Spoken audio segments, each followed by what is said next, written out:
उत्तर प्रदेश के परिषदीय प्राथमिक विद्यालयों में नई प्राथमिक स्तर की शिक्षक भर्ती की वर्तमान स्थिति क्या है, इसको जानने के लिए विधानसभा के एक सदस्य श्री अनिल प्रधान जी के द्वारा उत्तर प्रदेश विधानसभा में आज एक महत्वपूर्ण प्रश्न पूछा गया था।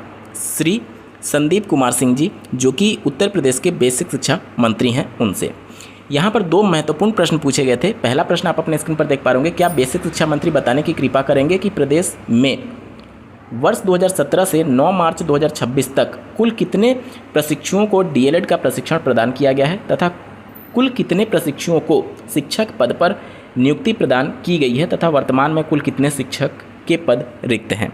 जैसा कि आपको ज्ञात होगा, 2017 में विधानसभा चुनाव जीत करके वर्तमान सरकार सत्ता में आई थी और इनके कार्यकाल से अब तक कितने डीएलएड को प्रशिक्षण दिया गया है और कितने को नौकरी मिली है प्राथमिक विद्यालयों में, इसके बारे में प्रश्न पूछा गया था, जिसके जवाब में उत्तर प्रदेश के बेसिक शिक्षा मंत्री जी ने ये कहा। आप अपने स्क्रीन पर देखिए। प्रदेश में वर्ष 2017 से 9 मार्च 2026 तक कुल 5,35,389 प्रशिक्षुओं को प्रशिक्षण प्रदान किया गया है तथा कुल 1,26,371 प्रशिक्षुओं को नियुक्ति प्रदान की गई है तथा ग्रामीण क्षेत्र में सहायक अध्यापक के 48,883 सीधी भर्ती एवं नगर क्षेत्र में सहायक अध्यापक के 12,075 सीधी भर्ती के पद रिक्त हैं।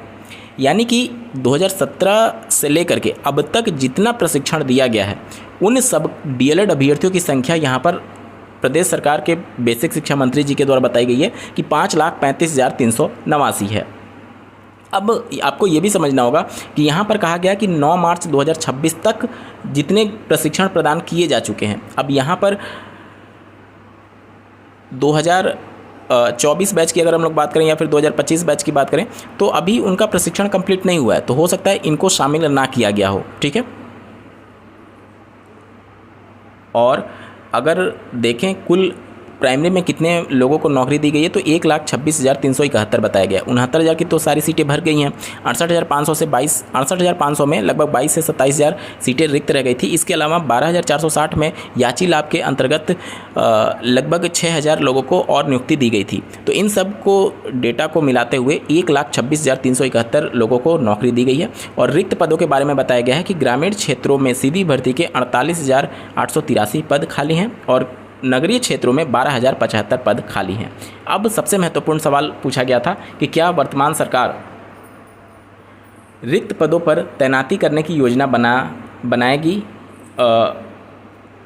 तो इसका जवाब दिया गया है। देखिए, शासन की अधिसूचना संख्या दिशानिर्देश दिनांक 11 अगस्त 2023 द्वारा उत्तर प्रदेश शिक्षा सेवा चयन आयोग अधिनियम 2023 का गठन किया गया है। बेसिक शिक्षा परिषद विद्यालयों में सीधी भर्ती सहायक अध्यापक के पद पर चयन और नियुक्ति की कार्रवाई उत्तर प्रदेश बेसिक शिक्षा सेवा चयन आयोग द्वारा की जाएगी।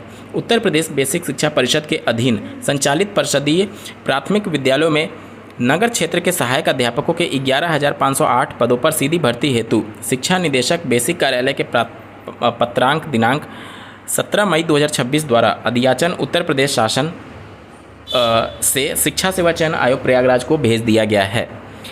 उसके बाद पूछा गया कि अगर इसके संबंध में कोई भर्ती नहीं कराई जाएगी तो क्यों नहीं, तो इसका जवाब दिया गया उपरोक्त के अनुसार। तो शासन का ये कहना है कि हमने नगरीय क्षेत्र के 11,508 पदों पर सीधी भर्ती के लिए अधियाचन आयोग को भेज दिया है और इसके संदर्भ में भर्ती आएगी। अब अधियाचन भेजने का मतलब तो यही है कि आयोग के पास अधियाचन पहुंच चुका है और अब आयोग उसका नोटिफिकेशन जारी करेगा। हालांकि आयोग की बातों पर विश्वास करें तो कल के डेट में अभ्यर्थियों का एक रिप्रेजेंटेटिव ग्रुप उत्तर प्रदेश शिक्षा सेवा चयन आयोग पहुंचा हुआ था, जिसमें विभिन्न प्रकार की भर्तियों के बारे में जानकारी ली गई, जिसमें टीजीटी पीजीटी के और प्राइमरी के संदर्भ में उनको ज्ञापन सौंपा गया था और उत्तर प्रदेश के माननीय मुख्यमंत्री जी को भी संबोधित करते हुए ज्ञापन सौंपा गया था, जिसमें ये मांग की गई थी कि उत्तर प्रदेश के परिषदीय प्राथमिक विद्यालयों में ग्रामीण और नगरीय क्षेत्रों दोनों को मिलाकर के एक बड़ी भर्ती सीधी की जाए। इसके अलावा उत्तर प्रदेश में ट्विटर कैंपेन भी अभ्यर्थियों के द्वारा किया गया था, जिसमें ये मांग की गई थी कि 1 लाख पदों पर शिक्षक भर्ती का विज्ञापन जारी किया जाए। उत्तर प्रदेश में जो विपक्ष है, सबसे बड़ा जो चेहरा है, जो पूर्व उत्तर प्रदेश के मुख्यमंत्री रहे हैं, उनके द्वारा लगातार प्रेस कॉन्फ्रेंस के माध्यम से ये सूचना दी गई।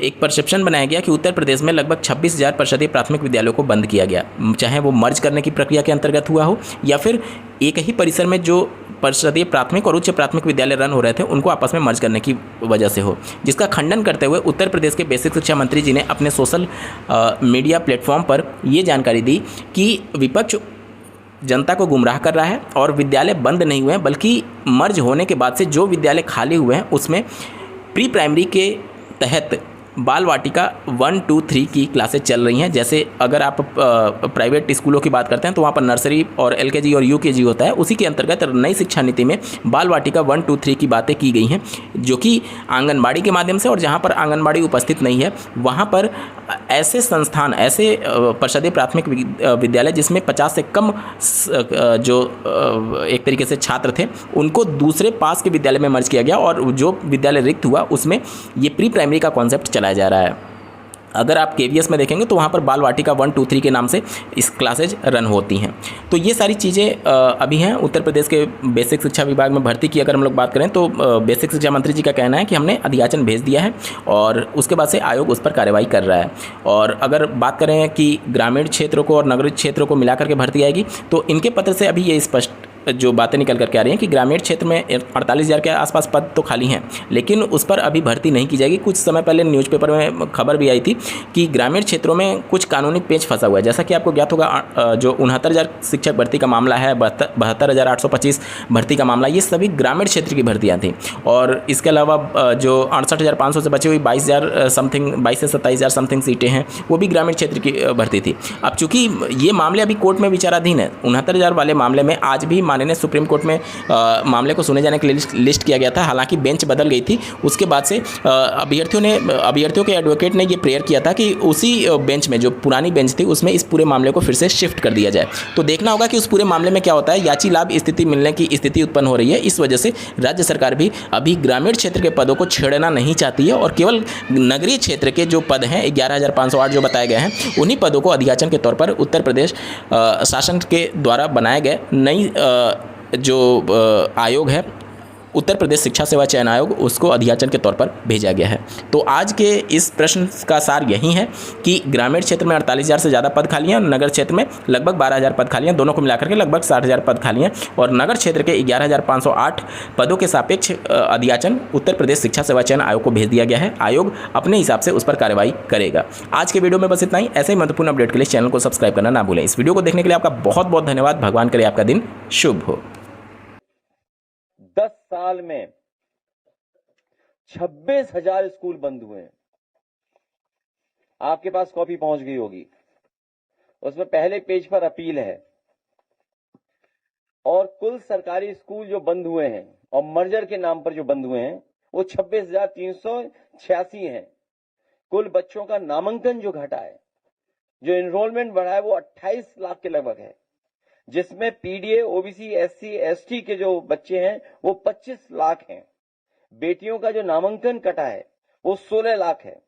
सरकारी प्राइमरी शिक्षकों की संख्या घटी है, वो 62,000 है। केवल स्कूल बंद होने से बच्चों की पढ़ाई नहीं छूट रही है, बेटियों की पढ़ाई नहीं छूट रही, साथ ही साथ ये नौकरी नहीं देना चाहते, सरकारी नौकरियां खत्म कर रहे हैं। तो सरकारी प्राइमरी शिक्षकों की संख्या जो घटी है वो 62,465 घटी है। कक्षा 1 से 8 तक के शिक्षकों की स्वीकृत पद 1,40,00,000 कम हुए हैं, 1,40,000 कम हुए हैं। शिक्षकों के पद खाली जो पड़े हैं वो 81,000 हैं।